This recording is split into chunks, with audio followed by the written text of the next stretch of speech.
Hello everyone, my name is Emma and today I've got a bit of a story for you guys. So I was just browsing through Facebook Marketplace and I came across a fish tank with some fish in it. And from first appearance, the fish tank didn't look in the best condition. It didn't look like it was maintained very well. And I could see some fish in there that didn't appear to be very suitable for the tank they were in.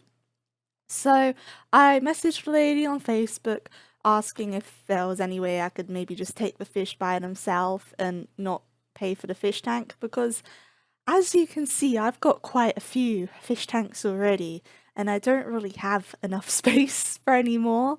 And besides, I've got extra fish tanks in my closet that I'm not using, so that I'm just really out of space for fish tanks. So that's why I don't really want to get another tank. But the lady said she was moving house, so she wanted to get rid of everything. But she offered the fish tank to me for $15 with the fish, and that was actually a very, very good price because if you go to Petco and look at how much the tank is full price, brand new, it's about $130. So the fact I got that fish tank for $15, it was a complete steal. And you know what? Even though I don't need any more fish tanks, I will happily have a $130 fish tank for 15 bucks. So I ended up taking her up on that offer and I drove to her house and she was an absolutely lovely lady. Husband was lovely as well. All around just great family, lovely people. And the way I gathered they ended up acquiring that tank is that they just kind of wanted fish and they got a fish tank and let the kids pick whatever fish they wanted. Just completely random fish, really, whatever looked cool to the children, and they just threw it in a fish tank. And unfortunately, this is something that happens quite regularly. I'm guilty of it myself when I was a child. My dad got a fish tank and took me to the pet store as a 7-year-old kid, and we just kind of picked whatever and put it in the tank. We didn't know any better, and the pet store didn't tell us anything. So that's how we kind of ended up with fish, and a lot of them ended up passing away. Some of them survived, and you can see my bala shark over there. There's also a pleco, and they are my surviving fish from when I was 7 and randomly picked fish for my 10-gallon tank. I found out obviously a 10-gallon wasn't suitable for a bala shark and a pleco, and now they're in my 75. But point is, a lot of families just don't know the right care for fish, and the pet stores don't tell them, so they end up with inappropriate fish for the tank they have, and they end up dying really quickly and don't live out their life as they should. I don't think it's family's fault. I think if I personally think it's probably more the pet store's fault because I believe it's the role of the pet store that's selling these fish and animals to customers. They should be educating the families on what they're signing up for because fish especially, they're very misunderstood animals. People think they're easy and they don't need a lot of care, but in reality, I think they're one of the most time-consuming pets out there. They take a lot of work, water changes and all that. They are a lot of work to take care of.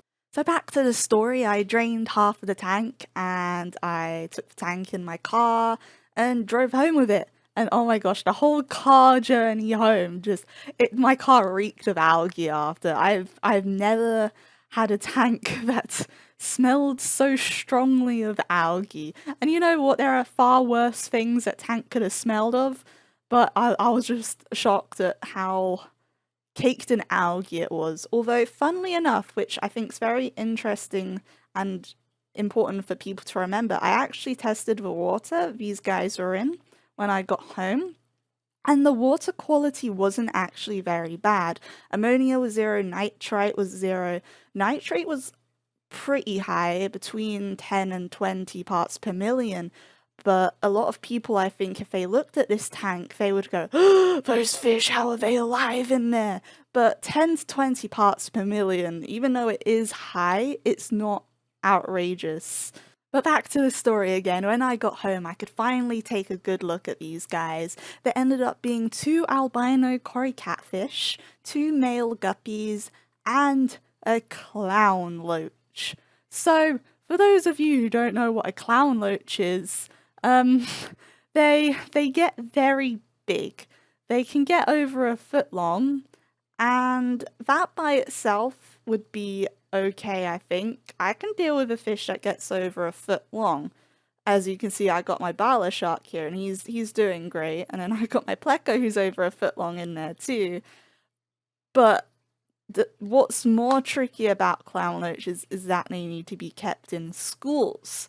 So, whereas I could probably deal with one clown loach fine, since these guys need to be in schools, there needs to be probably about six of them at least. And I ain't gonna be fitting six clown loaches in the 75-gallon. So that's where I found myself in a bit of a predicament. But I thought, it's okay. I just gotta find this guy a nice home. So I put an ad up on Facebook. I made sure I put it on all the Hawaii fish groups so I got as much coverage as possible. And I set some guidelines. I made sure it was that whoever took them had at least a 75-gallon other clown loaches, and they had to be experienced in hobby because I wanted to make sure long term these guys were going to be put in the right environment and had someone who could care for them properly and know what to do if they ended up getting sick. And the reason I did this is because I just acquired this fish from an inappropriate home, and I didn't want to then give this fish away to another inappropriate home, because what's the point in me taking a fish only to give it to someone else who also doesn't know their care? Like this fish, it's in my hands now. It's now my responsibility, so I want to find it the best home possible. I did have quite a few people approach me on Facebook about this fish that didn't quite have the tanks as up to par as I would have liked. They weren't horrendous. It isn't like they were going, hey, I have a 10-gallon. Can I put the clown loach in here? It's going to be a great home for him. It wasn't like that. It was kind of more people with 55 gallons or 75 gallons, but they weren't scaped very nice. Lots of plastic plants, or just the tank was completely empty. And that kind of raised questions with me. Like, you're offering to take this clown loach, but the whole tank's empty, and yeah, you've got other clown loaches in there, but clown loaches are quite curious fish, and I don't think they'd be very happy in a bare bottom tank. And plastic plants is something that bugs me too. Just for me, I think more experienced fish keepers tend to have live plants. So the fact someone had plastic plants or only plastic plants in there, that was a bit of maybe a red flag for me. I didn't feel comfortable giving the fish away to someone with only plastic plants.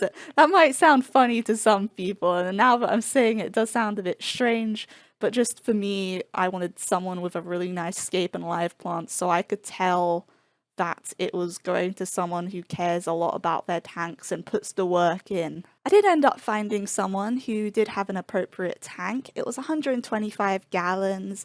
It was very nicely scaped, lots of live plants, and there were other clown loaches too, which was the main thing I was looking out for, because as I said before, these guys are schooling fish and they're quite sociable, so they need friends. The clown loach did do pretty good in my care for the short amount of time I did have him. When the family first gave him to me, they did mention that the clown loach was very shy and didn't come out much, which does make sense because this clown loach was probably very scared in this 2.5 gallon. It was very compact, and he just probably wasn't very happy, so he was hiding a lot. When I put him in my 30-gallon, he was swimming all over the place. He didn't hide much at all. He was always out and about. He was doing something called glass surfing, and I've heard a lot of mixed opinions on what this is. Some people say it's just the fish exploring the tank. Other people say it's them just doing it because they're having fun. Other people say it's because the fish is bored they're doing it. Other people say it's because they're lonely and they're trying to swim out the tank to look for other clown loaches. But either way, this fish, it wasn't like he was hiding in the corner the whole time. He was moving a lot and swimming, and he seemed to be doing okay in my care. So I'm glad that I could give him a somewhat adequate home while I looked for a new home for him that actually took quite a bit shorter amount of time than I expected. Hawaii is a very, very small state. There's not many people with big tanks. So I was a bit worried it would take a few months to find a home for him, but in reality, it took, I think, less than a week. So I'm very happy that I was able to find him a better home in such a short amount of time. So that was that. Thanks for watching, everyone, and have an excellent day.